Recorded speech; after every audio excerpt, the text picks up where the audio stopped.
दर्शन news. मेरी बात को देश के सारे राजनेता सुने। अगर मैं अपने घर में मुखिया हूं और मैं कहूं बाजरे की रोटी खाओ, तो पहले मैं खाऊंगा बाजरे की रोटी। मैं पूरी खाऊं और बच्चों से कहूं तुम बाजरे की रोटी खाओ, ये ठीक नहीं। एनपीएस बढ़िया थी, सबसे पहले संसद के दोनों सदनों में लागू करा देते, विधानसभाओं में लागू करा देते, विधान परिषद में लागू करा देते, तो नैतिक हक होता, नैतिक साहस होता, बोलने का मुख होता। हम रसमलाई खाएं, दूसरे से कहें बेटा गिलोय खाओ, उबाल के गिलो पियो, हीमोग्लोबिन बढ़ेगा और इम्यूनिटी ताकत मजबूत होगी, मैं रसमलाई खाऊंगा, ये नहीं चलेगा।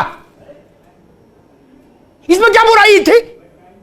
यही प्रस्ताव संसद में पारित हो जाता कि आज से हम भारत के सांसद, दोनों सदनों के सदस्य ये फैसला करते हैं कि हम नई पेंशन प्रणाली लेंगे और पूरे देश को आश्वस्त करेंगे। उसके बाद ये जो सरकारी चपरासी है उसको पेंशन जाए, ताकि वो निश्चिंत हो जाए कि मेरे मुख्यमंत्री, प्रधानमंत्री ने अगर इसको स्वीकार किया है, इसका मतलब चीज बढ़िया है। आपने तो चिमटे से नहीं छुई एनपीएस, किसी नेता ने एनपीएस चिमटे से नहीं छुई अपने लिए।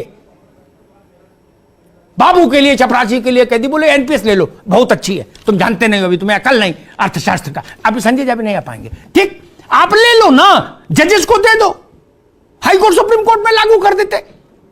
वो लोग बड़े लोग हैं, बुद्धिमान हैं, देश के नायक हैं, वहां लागू कराओ ना। एक बात आई थी जो विजय बंधु ने कही,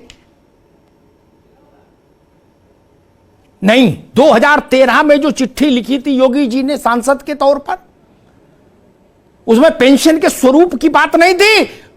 उन्होंने कहा था ये नई पेंशन ठीक नहीं, पुरानी पेंशन लागू की जानी, बहाल की जानी चाहिए। डॉक्टर मनमोहन सिंह को चिट्ठी लिखी थी, मेरे पास भी उसकी कॉपी है। मेरे लिए ये ठीक नहीं कि मैं एक बात एक बार कहूं, दोबारा दूसरी बात कह दूं, मैं नहीं कर पाता ये। मैं तर्क के साथ चलूंगा, अपने चेहरे के साथ चलूंगा। इसमें कैसे कैसे मैं घब्बो कर दूं कि तब ठीक थी अब नहीं ठीक है, ये तब खराब थी अब अच्छी हो गई। नो, एक और बात कहता हूं, ये लड़ाई का विषय नहीं होना चाहिए। क्या ये कर्मचारी किसी एक पार्टी के हैं? नहीं, ये सबके घर में कोई ना कोई कर्मचारी है। जो विधायक है उनके घर में भी कोई ना कोई कर्मचारी है, बेटा है, दामाद है, बेटी है, कोई है ना, बहू है। ये कोई बाहर के लोग हैं क्या जिनसे हम लड़ रहे हैं, जूझ रहे हैं, गुस्सा हो रहे हैं? किस पर गुस्सा दिखा रहे हैं हम? किस पर गुस्सा दिखा रहे हैं? ये गुलाम नहीं है। सांसद संसद में भाषण दे रहा है, वो भी देश के लिए काम कर रहा है। सिपाही से इस पोल्यूशन में चौराहे पर खड़ा है, वो भी देश के लिए काम कर रहा है। गुस्सा किस पर दिखाया जाएगा? हमने कोरोना देखा, कोई नहीं निकला, सबको प्राण की पड़ी थी। बद्रीनाथ का कपाट बंद, केदारनाथ का कपाट बंद, काशी विश्वनाथ का कपाट बंद हो गया, अजमेर शरीफ की दरगाह बंद हो गई, साए साए होने लगा। लेकिन सरकारी कर्मचारी खड़ा था, राशन भी बांट रहा था, झाड़ू भी लगा रहा था,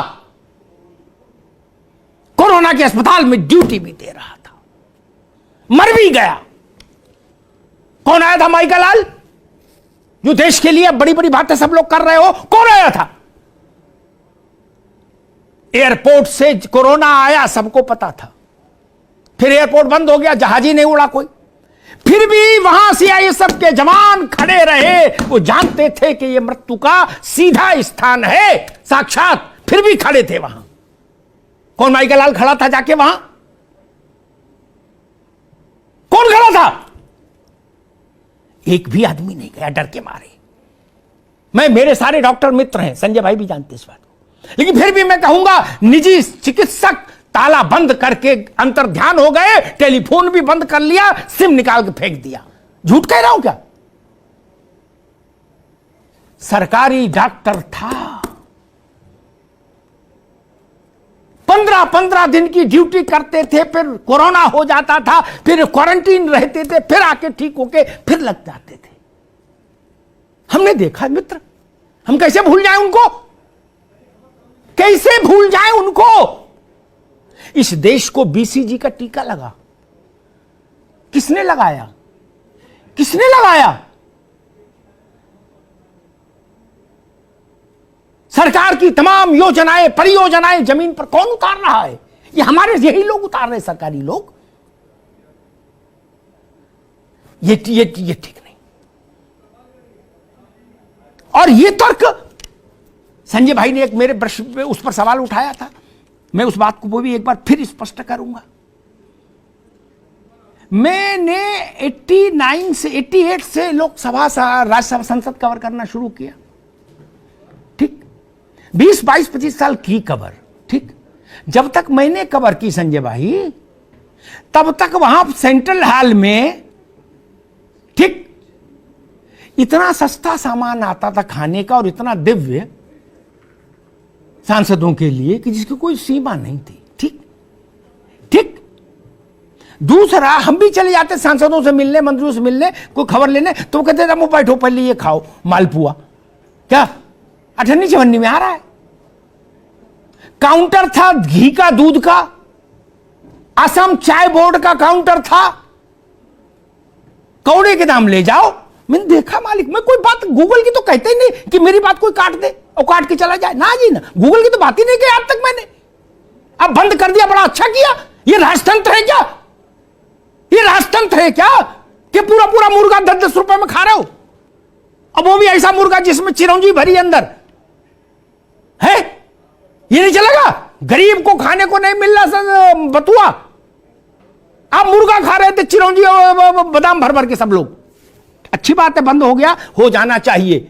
ये देश जो खाए वही नेता खाए, वही अभिनेता खाए, सब लोग वही खाओ जो गांव का गरीब खा रहा है। आपका भोजन अलग क्यों हो? आपके वस्त्र अलग क्यों हो? आपका रहन सहन अलग क्यों हो? मेरी पीड़ा किसान के लिए भी है, लेकिन मेरी पीड़ा उस सिपाही के लिए भी है जो फेफड़े अपने गवा देता है चौराहे पर खड़े होकर। मैंने कोरोना के समय देखा, नोएडा में जहां से मैं आता था, अपनी मेरा वाहन आता था ऑफिस के लिए, उस वहां पुलिस के ही लोग खड़े मिलते थे, बाकी तो जानवर भी विलुप्त हो गए थे। कुछ लोग उसमें से समय समय पर तिरोहित हुए, पूछा तो फिर अशुभ समाचार मिला उनके बारे में। उनके बच्चों के लिए कोई जिम्मेदारी होगी कि नहीं होगी हमारी? मेरी आंख भर आती है जब मैं ऐसे दृष्टांत सुनता हूं। ये देश गरीब था तब हम दे सकते थे, अब हम संपन्न हो गए तो बंद कर दी, बोले हम नहीं दे सकते। पश्चिम बंगाल दे रहा है, राजस्थान, पंजाब, छत्तीसगढ़, झारखंड, 4 ने कमिट किया, लागू कर दी। उन्होंने कोई मैकेनिज्म ढूंढा होगा। क्या लोकतंत्र में उस मैकेनिज्म पर बैठकर बात नहीं हो सकती? कोई अड़ना है क्या कि नहीं जी? अगर देश के 4 राज्यों ने लागू की है फिर पुरानी व्यवस्था को, तो क्या यह जरूरी नहीं कि एक सर्वदलीय बैठक हो जाए, चर्चा हो जाए, उनसे भी पूछा जाए भाई आपने क्या रास्ता निकाला? और आखिरी बात कहूंगा मित्र, क्या है, मैं तो शेयर बाजार जानता नहीं ना, मैंने कभी शेयर बाजार में कुछ लगाया भाई साहब, ठीक, मेरा अकाउंट बैंक में खोल लिया, इतने मेरे लिए बहुत, समझ लीजिए। लेकिन मैंने कर्मचारियों से पूछा कि भाई ये एनपीएस में आपको क्या मिला, वो पेंशन जो 70,000 रुपया पर रिटायर हुए, आखिर लास्ट ड्रॉन सैलरी 70,000 रुपया। उनने कहा कि भाई साहब 1150 का चेक मिला पेंशन का, किसी ने कहा हमको 700 ही मिले। मुझे नहीं पता क्यों मिला, ऐसा हुआ, लेकिन शर्मनाक है। ये उनके 30-40 वर्ष की सेवा के प्रति कृतज्ञता है। ये अच्छा भाव नहीं है किसी भी सशक्त और संपन्न और सबल राष्ट्र के लिए, यह उचित भी नहीं है। ये हमारे हिस्से हैं। प्राइमरी स्कूल के अध्यापकों के बिना जीवन देश चल जाएगा? नहीं चलेगा मित्र। इसलिए इनके लिए सोचना चाहिए, इसमें अड़ने की जरूरत नहीं। कई बार फैसले देश ने बदले, और फैसले तो छोड़िए, मैं तो कहता हूं देश ने कितनी बार, 100 से ज्यादा बार संविधान में संशोधन किया है। 103वां संशोधन तो कल ही सुप्रीम कोर्ट में अपील हुआ है। जब हमने संविधान में इतने इतने बदलाव कर दिए तो ये स्कीम कौन सी पवित्र गाय है कि इसमें परिवर्तन नहीं हो सकता? ये होली बुक है क्या? नहीं ना, कि इसमें किंतु परंतु नहीं बदला जा सकता। हटाइए अगर देश को नहीं पसंद। और आखिरी बात, दुल्हन वही जो पिया मन भाई। ठीक, एक सिनेमा आया था संजय भाई, पेंशन वही जो कर्मचारी के मन भाई। जब देश में एक भी कर्मचारी उसके पक्ष में नहीं खड़ा तो जबरन काय को अपन डाले दे रहे हैं? कोई ये दवा है क्या कि ना बोले खाओ, तुम्हें मेरी कसम खाओ। वो कह रहा है ये दवा मुझे सूट नहीं करती, एलर्जी हो जाएगी, बोले ना खानी पड़ेगी। अरे क्यों भाई? ये पेंशन किसके लिए? कर्मचारी के लिए ना। कर्मचारी की राय ली जाएगी कि नहीं ली जाएगी? सांसद अपनी तनख्वाह खुद बढ़ाते हैं कि नहीं? विधायक अपनी तनख्वाह खुद बढ़ाते हैं कि नहीं? अपने भत्ते खुद बढ़ाते हैं कि नहीं? कार खरीदने के लिए पैसा खुद सैंक्शन कर लेते हैं अपने लिए कि नहीं? जब सब काम खुद कर लेते हो अपना, तो सिपाही से नहीं पूछोगे? अरे इनसे भी पूछ लो, ये लाखों लोग किस लिए? और सबसे ऊपर मेरी पीड़ा जाती है बॉर्डर सिक्योरिटी फोर्स के लोग, जो पैरामिलिट्री फोर्स के जो लोग हैं, उनके लिए मेरा हृदय बहुत भर जाता है।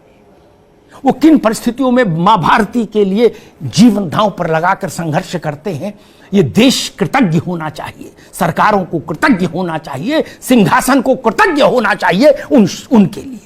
जो शहीद हो गए उनके लिए भी माथा झुकना चाहिए, और जो जिंदा है सेवा कर रहे हैं उनके लिए भी माथा झुकना चाहिए देश का। वो है तो हम हैं मित्र, यहां पर अड़िए नहीं। बड़ा मन रखिए, हम तो ट्रिलियन ट्रिलियन किस किस की आबादी में जा रहे हैं, अर्थव्यवस्था में जा रहे हैं। अरे हम तो तब भी ये मान रखते थे जब अनाज भी अमेरिका से आता था, संजय भाई को याद होगा, लाल अनाज। देश में अनाज भी नहीं था, गेहूं भी नहीं था, तब भी हम अपने इन लोगों को पेंशन देते थे। आज इतने छोटे हो गए क्या हम? नहीं, ये भारत की शान के खिलाफ है। ये भारत के लोक कल्याणकारी राज्य की अवधारणा के भी विरुद्ध है। इस पर सोचा जाना चाहिए, एक सर्वदलीय बैठक बुलाई जानी चाहिए, अर्थशास्त्र के दोनों पहलुओं की चर्चा होनी चाहिए। उन मुख्यमंत्रियों को भी बुलाइए जिन्होंने रिवर्ट किया है, ओपीएस में गए हैं, ताकि एक ब्रॉडर कंसेंसस देश में दोबारा बने। जरूरी नहीं कि एक बार जो फैसला हो गया वो लक्ष्मण रेखा है या ब्रह्मा की लकीर है।